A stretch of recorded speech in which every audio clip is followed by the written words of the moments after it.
I feel like all the trains in Italy. Cancelato. Cancelato. I once got stuck in Pisa when they canceled the trains. Yeah. It was a great opportunity for me to tell my kids about the failures of European social welfare capitalism. Good. Kids love that. From New York Times Opinion, I'm Ross Douthat. I'm Michelle Cottle. I'm Carlos Lozada. And I'm Lydia Polgreen. And this is Matter of Opinion. Woohoo! We're reunited. We're all recording. And it feels so good. In the same room, together. I could almost touch all of my co-hosts right Please now. don't. And then Carlos would call each other. But I will not, because we're talking about disconnection, virtual alienation. We're going to talk about kids and smartphones. So, there is a lot of evidence that kids, American kids, maybe kids around the developed world, are not doing so well over the last 10 years. Not just in a sort of kids being kids way, but there is a real shift in rates of depression, anxiety, mental illness diagnoses, suicide and suicidality. All of these things are up for young people. And so are hours spent on smartphones. And there's a widely circulated theory, seemingly plausible, but also hotly contested, that screens and social media are responsible for making teenagers, especially, unusually unhappy. So this is a big problem, since screens and smartphones are sort of the defining technologies of our age, and I'm hoping we can resolve this problem here today in a podcast. Maybe not, but maybe we can debate some solutions, responses, and talk about what might be going too far in our desire to protect kids. So let's get started with a personal question. For those of you, us, who have kids or teenagers in the house or out of the house, what are the rules for smartphones in your home? So I've got the oldest. I think mine are 20 and 18. So now there are no rules. It's obviously a free-for-all. But when they were... It's a vicious landscape. It's Lord of the Flies at Michelle's house. The only contact I get is when somebody wants to text me for money. But... that was me. So I'm sorry about that. But Ross. So going back, though, I think we hit the smartphone button when they were in 7th grade, because that's when they went to middle school, and that's kind of just, that was the standard around here. And then we tried to set limits on screen times and things like that, and I have to say the pandemic made that infinitely more complicated. Carlos. So, first rule of parenting is you don't talk about parenting. No, the first rule of parenting is that each kid is different, right? So I have 3 kids, one kind of mid-teens, one early teens, and one is finishing up elementary school. My oldest, who is 16, has a smartphone. He only got it last year, and he uses it mainly to be in touch with us, with his editor at the student paper, with his friends. My daughter's 13, has one of those little mini old-fashioned iPods, which she uses to communicate with text and email with friends, with her dance group or her orchestra friends, and to listen to books. And my youngest, who's 10, wants an Apple Watch, but isn't getting it. They don't use any kind of social media. We don't ban it, but we sort of discourage it. And part of the trick is that they really don't have a lot of free time between, theater or dance or baseball or student journalism. They don't have a lot of time to go on social media. We're keeping our fingers crossed that it stays that way, at least until they reach, the age of reason, the age of reasonableness. We're still waiting on that. Yeah. 41. But that is sort of the way it works so far in our home. Huh, that's interesting. I mean, I don't have kids, as you all know, but I've tried to imagine what rules and limits would I want to set. And I think in some ways, Carlos, what you're describing, it sounds like both kind of an ideal, but also like very, very tough, because in order to make sure that your kids have like really, really full lives, it probably requires a lot of engagement from you and your wife, and like living in the modern world. Little sleep. Yes. We're all very, very busy. And, yes. And I think about the way that I grew up, and we're all Gen X, and I had perhaps an extreme version of the free-range childhood. Even though my mother was technically a stay-at-home mom, she did not want to see us home all day, and we sort of ran wild. It's hard for me to imagine wanting anything different for my own children, but I realize that's not the world that we live in. But Ross, you have the youngest kids of all of us, so you're just sort of staring this down, and you have a bunch of them. So yeah, and the oldest is 13, and she still does not have a phone of any kind. And my assumption is that we will crack and get her some kind of what my kids call a dumb phone next year for 8th grade.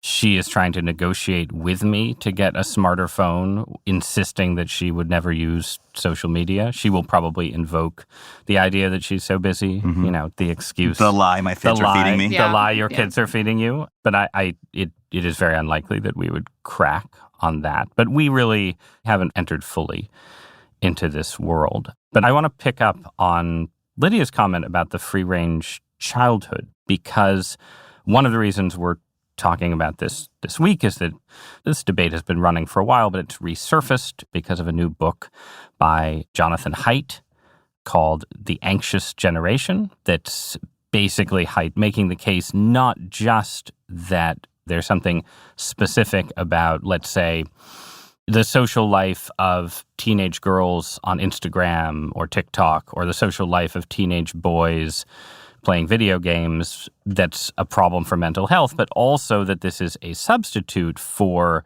exactly the kind of childhood you're describing. So it's not just sort of the screens themselves are the devil. It's also that the screens themselves have reshaped social life and eliminated certain features of childhood that taught people how to be adults, taught people how to navigate interpersonal dynamics in person, how to communicate with the opposite sex, how to settle fights on the playground with their friends, this kind of thing. Haidt has a number of critics who basically say he's making a correlation-causation mistake, that yes, it happens to be that mental health has gotten worse over the smartphone era, but that does not prove that the phones are the problem. Do you guys buy the argument? I mean, I, have sort of read the competing correlation and causation arguments, and of course have looked in detail at every single study and weighed them. I have been personally running regression analyses. I was going to say, I have so many histograms, you would not believe it. You would not believe the number of histograms. But to me, the bigger question is the one of emphasis. Should we be more concerned by the vacuum that was created by putting children into a much more protective bubble? Is the problem that we need to solve the transformation of childhood into what many kids experience as much more tightly controlled and scheduled and mediated through parents, as opposed to mediated through your friend groups and learning how to build your own boundaries and relationships and things like that? Or do we tackle the problem at the level of smartphones? Look, I personally believe that I have a dysfunctional relationship with smartphones, and so it's very easy for me to look at kids and be like, oh yeah, of course they must also have a very dysfunctional relationship. But honestly, I don't know. I think it's always a problem to put too much emphasis on any one particular culprit. And it is generally our impulse to blame technology. I mean, TV. Did TV ruin kids? Probably. But that is one of the panics that we had. And then for years, everyone told us that violent video games absolutely positively were turning our children into sociopaths. This, on one level, is what we do. We decide it's something that we can tackle simply or blame simply. But then there's 30 questions I have as to what we're really worried about here. I mean, are we upset about kids sitting around on their phones rather than playing outside? Worried about them doing less in-person socializing? Worried about them becoming addicted to external affirmation from their online groups? Upset about them having access to scary news and inappropriate information? Upset that they're not as independent? Worried about bullying? I mean, there's so many things that fall into this category that we've just decided are all about smartphones. So I think the virtue of the Haidt argument, it's a technology is doing something bad argument that has a pretty narrow and focused zone of concern. And that zone of concern is the fact that young people report being unhappier as young people than was the case generally in our cohort and preceding generations. And this pretty clearly tracks to a kind of point of divergence. I think 2012 to 2014 is sort of a break point in the data. If you just look at the charts that Haidt puts together, you say, well, something clearly happened in this window that is not just teenagers. You need some explanation. And that's why his critics have tended to sort of also put forward contingent, time-bound speculations, like it's the aftermath of the financial crisis. It's the rise of school shootings and school shooting drills. There is, I think, a sort of quest for a particular kind of explanation because you have this divergence in the data. Now, there is also the response or argument that what we're seeing here is just better diagnosis, that kids have had these mental health problems all the time, and for better or worse, many people would say for better, some people would say for worse, we're talking more about mental health. Maybe that's the whole divergence. We've become more open to these discussions or more likely to offer these diagnoses, and that alone is enough to... We're a therapeutic society. Right. We're a therapeutic society, and it's finally achieved takeoff, and that's where we are now. I try to be skeptical of the Haidt thesis because it confirms my priors. Like Lydia, I have a toxic relationship to my smartphone. I don't use that much social media, but the social media I use, I'm addicted to and make the excuse that it's part of my job. So I have a natural inclination to buy into the argument, so I try and be more skeptical of it. But I think that right now, it's a pretty parsimonious explanation for at least some of this divergence. You're saying parsimonious in a positive way, sense. in a positive sense. Yeah, yes. Because the data are quite dramatic. I mean, I was looking for sort of other sources of information about this because Haidt in his book talks about actually this data is global, that these are things that we're seeing in other countries. So I was looking at other kind of alternative sources of data on this, and there was a UNICEF report that was published in 2020, and it's really interesting, like actually how much of an outlier the U.S. is. And this is a place where I actually have a significant amount of skepticism about the Haidt book. It counted 38 of the wealthiest countries in the world, and the United States was 32nd in terms of mental well-being on this list. And the top 5 were not what you would expect. They were the Netherlands, Cyprus, Spain, Romania, and Denmark. So this is just... I mean, I would have predicted Romania, yeah, but absolutely. Maybe not the rest. Absolutely. The reports in this study on the effect of technology use was 1/4 the size of the effect from bullying, for example. So I came to this information saying like, oh yeah, this all sounds plausible.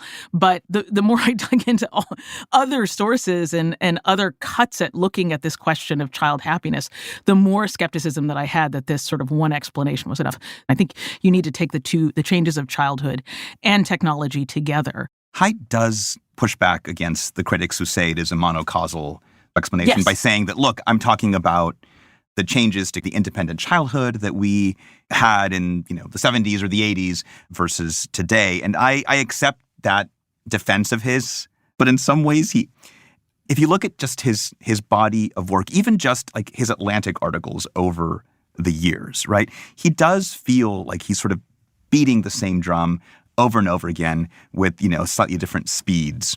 I read each piece individually and I feel persuaded. I read them together and I feel suspicious, right? I don't mean suspicious in kind of an ill intent on the part of the writer kind of way, but I think of a worldview that maybe explains too much. And I also wonder if, like, different kids are different. So when I was a kid, my mother was obsessed with us not watching too much television because she thought it was going to rot our brains. Mm-hmm. She would come home and she would put her hand on the top of the TV set. And if it was warm, she'd know that we'd broken the rules. And my mother did not mess around. She'd unplug the TV, she'd get out a pair of scissors, and she'd snip off the plug. Oh, my God. As a punishment so that we would not watch it again. Totally badass. We were That's real parenting. But I want to tell you, it's even better parenting. You know what my brothers and I did? No. We would go to Radio Shack and we would buy a plug, and then we taught ourselves how to reattach a plug and then not make it look like... So yeah, you have skills. This is exactly this what... Is the point. This is the skills of childhood. Kids are going to bypass any form of control over... But Haidt would say that is the kind of like childhood creativity that is being lost. The ability to do end-arounds when your parents... your TV set. Exactly. Ross, you mentioned school shootings. I mean, this month, believe it or not, will mark 25 years since Columbine. And the kids that Haidt is talking about are kids that have grown up entirely in a world formed by that experience. I don't just mean Columbine, but I mean the sort of experience of lockdown drills in schools, knowing that every day they're going to a place where they're meant to be taught and educated and protected, but that they feel at risk. The reason my son has a smartphone is because there were bomb threats at his school, which he covered as a student journalist. But that's why he has a smartphone to begin with. I find that argument totally unpersuasive to explain the divergence that you see starting in the early 2010s. No, it doesn't track particularly with the rise of school shootings. It doesn't track at all with general violence in schools, which was much higher in the 1980s and early 1990s than today. And it does, with allowing Lydia's point that the data is complex, it does show up, the teenage mental health issue, in lots of other countries that don't have active this. Shooter drills and so on. What's odd in this debate is that Haidt is making an argument that in a way sort of tracks pretty well with a lot of traditional left-wing preoccupations. He's saying a bunch of big rapacious capitalist entities, in order to make a profit, are exploiting your children and destroying their mental health. And a lot of people on the left are like, no, that's not satisfying enough. It has to be something that like Republicans did, right? Because Silicon Valley isn't coded as Republican. It has to be climate change because we can blame Republicans for that. It has to be school shootings because we can blame Michelle's Southern relatives and their guns for that. That feels very sensitive. But like I don't know. It's like you're just looking for. I mean, there are many reasons why children can be anxious all at once. I worry a little bit about Haidt pointing to smartphones as the overwhelming reason. There are multiple reasons why any one kid can be having trouble. And another, and this is where I was headed, I wasn't sort of saying that, therefore the explanation is school shootings. In the panoply of possible reasons for kids to be struggling, another is, Lydia and Ross have mentioned that you have your own toxic, addictive relationships with your phones. I mean, these are also kids who have grown up with parents who are entirely tethered to their devices, and who basically, a few years ago, I read this book by Sherry Turkle called Reclaiming Conversation, and she had a line that has stuck with me since then, where she says that all our relationships now come with the assumption of divided attention. And that is all the more so with children seeing the divided attention that their parents, already distracted and busy and tired parents, give to them. All right, let's take a break. And when we come back, we'll talk about whether we should be even looking for solutions here, and if so, what they might be.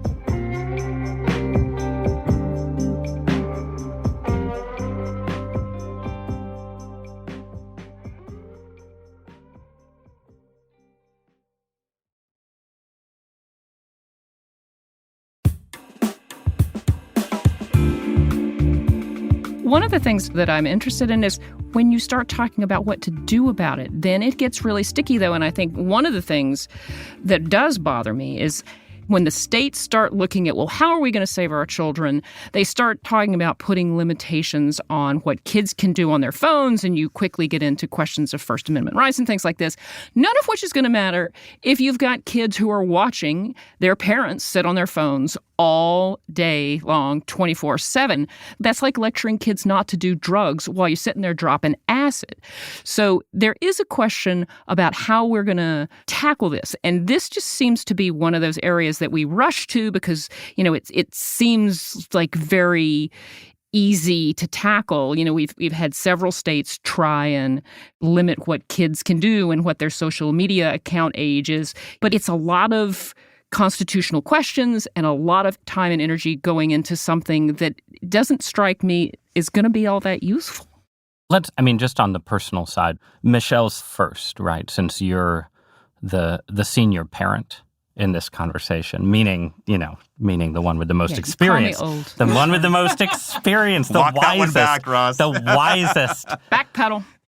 Your kids are basically through high school into college, right? And if you look back over the last 10 years, setting aside the state, setting aside government, are there things that either you as a parent or you as a consumer of school-based services, are there things that you wish you had done differently or things that you wish your kids' schools had done differently? So, one problem that I do think parents have is once you hit a certain age with kids, you can't limit their screen time because they're doing homework online. So I would try to keep limits on my kids' screen time, and they would just be like, oh, well, we're just doing math homework on our computer. And unless you are going to stand over that child every minute, and let's be clear, it wasn't a question of I didn't want to put in the time or effort to stand over my child. It's also like you can't police your children like that. I mean, you have to give your children a little bit of freedom to screw up or whatever. So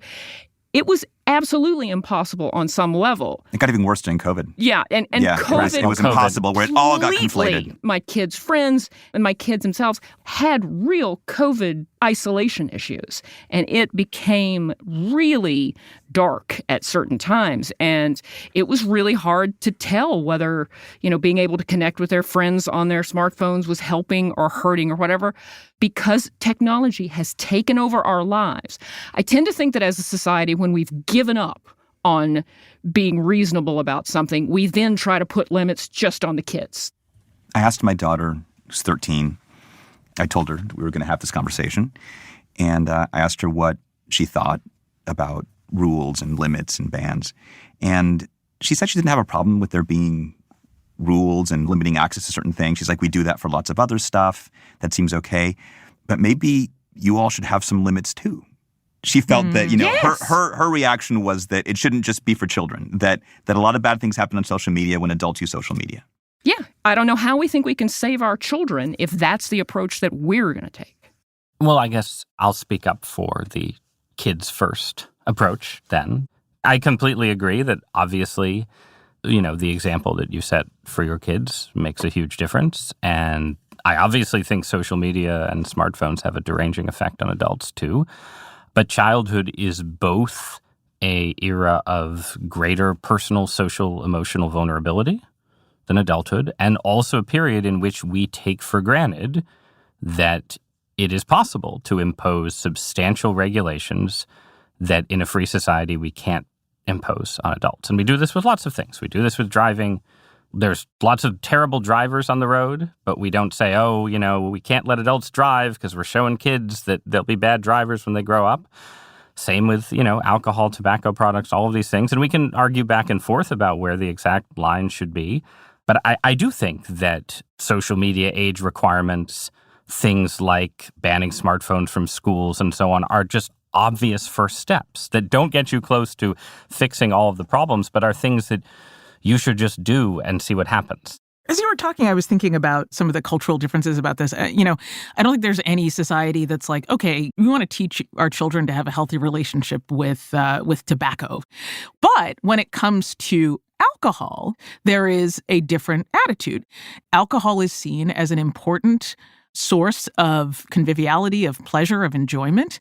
And cultivating one's temperate enjoyment of it is something that starts relatively early in life. And let's set social media aside for just 1 second and just talk about technology and screens in general. We are all going to live in a world where screens are going to be a part of it. And I'm not going to give my baby a bottle filled with watered down wine, right? But I might give my 13-year-old a very, very small glass of wine watered down with seltzer at Thanksgiving or whatever. That to me feels like more of an approach that I could get behind rather than just ban it. And I think about my own consumption of television. I mean, I told that very funny story about my mom and cutting the cord. The reality is that if there is a television on in a room, I cannot pay attention to anything else. I mean, if there was a television over the other side of your shoulder, Ross, I would be so distracted. Fascinating. Whereas my wife, who grew up in a household where the TV was on all the time, can just tune it out. It's just white noise to her. So I guess if we're going to live in a world with these technologies, how do we prepare kids to have healthy relationships to them, to turn them into tools that can serve them? The problem is if it just takes over your entire life. To be the optimist, the cockeyed optimist here, right? Lydia brought up tobacco. The United States had a massive public health campaign against tobacco that, in fact, did lead to dramatic changes in smoking's social acceptability and all of these things. And there is this range of proposals in Congress. There's the Kids Online Safety Act, which would require tech platforms to make various design changes, Protect Kids on Social Media Act, which would establish an age minimum and parental consent. And then there's sort of this there's a lot of grandstanding in Congress about, what Meta has done wrong and, the different ways these platforms have exploited kids. And to the extent that you find the public psychological health arguments around tech and social media persuasive, is there any law or public health measure that you would like to see pass or imagine would be helpful? Or does it just not seem like a political problem? I'm not convinced it's a political problem, and I also think a lot about the ways in which such laws could be used. As a queer person, I think about like kids who are trying to figure out who they are and, what are the places that they might connect with other people like them. Obviously, I grew up in a connection desert growing up in East and West Africa. We didn't even have a home phone for a while. So I don't romanticize the disconnected life at all. I think loneliness has lots of different facets to it. And I think that IRL friendships are great, but friendships over distance, I think, can be very, very meaningful. We have a whole literature of epistolary friendships. Letter writing is another lost art. Another lost art. I mean, that the smartphone has killed. Yeah. Voice memos, on the other hand. So yeah, I'm skeptical about the role of legislation in this area. I mean, I think actually like profound social changes are needed. I think that, we need to rethink the way that we treat children in society, the amount of freedom, the amount of autonomy that we give them. Obviously, I believe that they need to be protected from dangerous things. But, and this is just my bias from my own experience, having been a very, very independent kid, I'm a strong believer in child independence. I think laws sometimes reflect social changes and sometimes anticipate them. And I would be open to a lot of the kind of reforms that Jonathan Haidt suggests to some degree of limiting access to social media. I'm persuaded by the potential educational impact of smartphone bans, or at least severe reductions in smartphone use in schools. At the same time, I still believe that there is a multiplicity of factors behind the mental health and well-being crisis that we're seeing with kids in the United States. So I'm both open to them, but skeptical that they would solve the underlying issue that we're facing. All right, well, let's close out by just looking forward a little bit, because I'm curious where you guys think this debate will be in 10 or 20 years, maybe at the point where some of our children are parenting themselves. Oh, can't wait for that. Can't wait for that. And grandchildren, reversing the birth dearth. Anyway. Different podcast, Ross. Different podcast. Different episode. Save it. But isn't it all the same episode, Lydia? I'm curious sort of generally because there's also a way in which when technological change happens, sometimes by the time you figure out what's going wrong in one particular dispensation, we're headed into a new dispensation, right? Mm-hmm. So just hearing the way that schools rely on the internet and tech for assignments and so on. Does that survive the age of ChatGPT and AI assistants? Is it possible that we're going to head into a landscape where all of education is going to have to recalibrate itself? They're never going analog again, Ross. They're not going back to analog. It's not going to happen. Okay, but so then what is the world, on the other side of AI or on the other side of any other looming technological change, on the other side of virtual reality? That's what's so great about it. Could you have predicted where we are now 20 years ago? I don't think you could have. Come on. I mean, true. Once Elon Musk has put chips in all of our brains, then we'll experience the singularity and we'll know what's happening. All right. Okay. Let me. I have a real answer. All right, Carlos. Let me first say, I am detecting just an incredible level of fatalism from all three of you about technological change. And I agree with all of you that, yes, of course, we are not undoing the internet revelation. Excuse me. Wow. See, Freudian slip. Paging Dr. Freud. We know what you want, Ross. We know what I want. I want the singularity too. But it seems to me that there's a huge question here, which is, are we going to master these kind of technologies or be mastered by them? And I feel like, are all of you just content to drift into the Neuralink future? Carlos, the humanist, I appeal to you to close us out with resistance. Come now. Hashtag resistance. Speak for paper. Speak for print. Speak for analog. I only read on paper. Here I am saying that on a podcast. Who's read Canticle for Leibovitz? Well, I have. That's Not me. It's a book that I highly recommend. It's a book in which the existential perils of technology are taken so seriously that we attempt to fully simplify our lives, to purge ourselves of these technologies. Yet, inevitably, we recreate them with the same destructive results. And Just because it fails, it doesn't mean that we shouldn't make the attempt. So I think it's foolish to be optimistic in this world, but it is not foolish to be hopeful. But even as we make those attempts, I'm skeptical of a sort of silver bullet answer to the problem that we've discussed today. We will simply move on to a new version of it, which then we will look back with longing on this simpler time. The way that Lydia talked about the television story, we're going to talk about trying to, do you remember back in the 2000s when we tried to, regulate smartphones, and we didn't know that the fill in the blank was coming next, and that was going to be even more insidious and Brain destructive. chip. Lydia's right. Brain chip. No, but I think that's a really good way of putting it, Carlos. And I think that the reality is that things stop being cool. Like Facebook has been abandoned to the boomers. You cannot pay kids to be on Facebook. Other social media. And I think, that it's sort of one of those things that's seen as a punchline. But, kids reject the things that their parents are into and are addicted to and want to talk about and want to focus on. And I think that things become not cool. And, that's definitely a thing that I'm seeing among young people that I know, that they're like, what's not cool is spending all your time on social media. And on that note, I'm going to return home and explain to my 13-year-old daughter that it is her duty to make the smartphone uncool in her middle school and high school. And we'll leave it there. And when we come back, we'll get hot and cold. Just tell her how cool you think it is, and that's going to do it.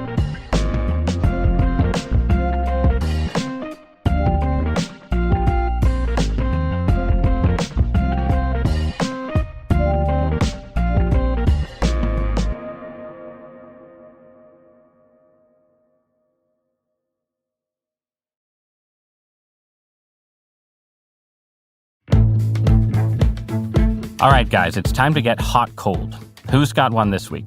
I'm hot cold this week. Carlos. So I just returned from Matter of Opinion's official vacation destination, which is Italy. Italia. And I happened to be there during Holy Week. And so we did Palm Sunday Mass and Easter Sunday Mass in Venice. The Palm Sunday Mass, it was, first of all, very few people. We thought, how on earth in Venice on Palm Sunday, there were only 50 people in this church? Because we were at the Latin and Gregorian Mass service. And we experienced, my children experienced. Be still my heart. My children experienced the Latin Mass, which they had not done up to this point in their lives. And it was wonderful. We had an absolutely, I was afraid Ross that is this gonna would, weep. I was afraid that this would kind of trigger an outpouring of Rossness, but it was, But in a good it way. was I mean, so just- beautiful. in a good way. It was Just to stipulate for listeners who may have some stereotypical view of me, I do not attend the traditional Latin Mass. Neither do I. And I went to Catholic. Not yet. I went to Catholic, grade school, high school, and college. So I've been to many variations of our liturgy. And my wife and I were trying to explain to the kids, even whispering during the service, that they had entered a sort of time warp where they got to experience something that is a lot less common these days. And I think of myself as very, very much a Vatican II Catholic. I'm all in favor of the opening up of the liturgical experience, of the role of lay people in the church. But, it took a long time. Palm Sunday Mass is generally long, and the Latin Mass version is, I think, a good bit longer than normal. But even so, it was both a wonderful experience for me to think about a church sort of before the church that I have known, and also for my children to have a sense of this experience and to have them feel, I hope, some small part of them felt part of a much longer history and tradition. That's so beautiful. You heard it here. Carlos, I am hot on Ross the is Latin speechless. Mass. Don't have anything. Can't add anything I'm to that. hot on the Latin Mass. That sounds like a really, really amazing experience. I'm glad for you and your family. That is downright beautiful. Amazing. Okay, we got to stop there before anything happens to spoil the Catholic mood. Don't say a word. He says to the to Protestants. Michelle. the Southern Protestant one. I have not brought the Southern Baptist into this Okay. discussion. Okay, good. Guys, it's been a pleasure. We'll be back next week. See you next week. Good to be back. Bye, guys. Thanks so much for joining us. Give us a follow on your favorite podcast app and leave us a nice review for Matter of Opinion while you're there so other people can know why they should tune in too. mostly for the Latin Mass recommendations. If you have a question you think we should think about next, like why the Latin Mass is awesome, share it with us in a voice. Okay, sorry. Sorry. Sorry. I love Carlos, that. this only happens once. I have to milk it. If you have a question you think we should think about next, share it with us in a voicemail by calling 212-556-7440. Or send us an email by writing to matterofopinion@nytimes.com. Matter of Opinion is produced by Phoebe Lett, Sophia Alvarez-Boyd, and Derek Arthur. It's edited by Jordana Hochman. Our fact-check team is Kate Sinclair, Mary Marge Locker, and Michelle Harris. Original music by Isaac Jones, Carol Sabaro, and Pat McCusker.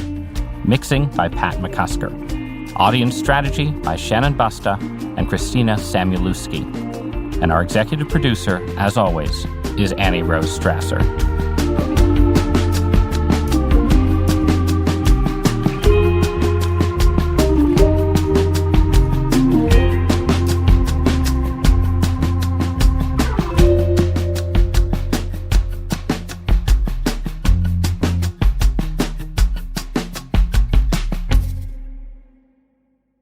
Oh, wait. Tu es Petrus.